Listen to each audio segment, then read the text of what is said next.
నేను రుణం తీర్చుకోవాలి నా ఆంధ్రాకి, నా దేశంకి రుణం తీర్చుకోవాలి. ఎందుకంటే ఇంత కోట్ల మంది ప్రజలు ట్యాక్సులు కట్టి మా నాన్న ఉద్యోగం చేసే డబ్బులు వస్తే ఆ డబ్బులతో పెరిగిన ఆ జీతంతో పెరిగినోడిని నేను రుణగ్రస్తుని ఈ నేలకి. అందువల్ల ఎంపీడీఓ గారి మీద దాడి జరిగితే నేను ఒకటే అనుకున్నాను సార్, మా నాన్న ఒక ప్రభుత్వ ఉద్యోగి, మా నాన్న మీద దాడి జరిగితే ఒక కొడుకు ఎలా స్పందిస్తాడు, అలా స్పందించే సార్ ఎంపీడీఓ గారి మీద దాడి చేస్తే.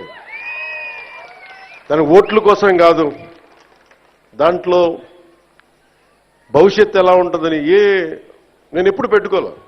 లెక్కలు లేవు నాకు, లెక్కలు పెట్టుకొని ఏమీ చేయను. ఈరోజు మీరు చూశారు 70 సంవత్సరాల పైచిలకు మన స్వాతంత్రం వచ్చిన తర్వాత డోలీలతోటి కొండ ప్రాంతాల నుంచి ఇంకా గిరిజన ప్రజలు కొంతమంది కొన్ని గ్రామాలు ప్రత్యేకించి చెప్పాలంటే 400 కుగ్రామాలు 419 కుగ్రామాలు డోలీలు కట్టుకొని ఇంకా ప్రజలు అవస్థపడుతున్న పరిస్థితుల్లో నిధులు లేవు.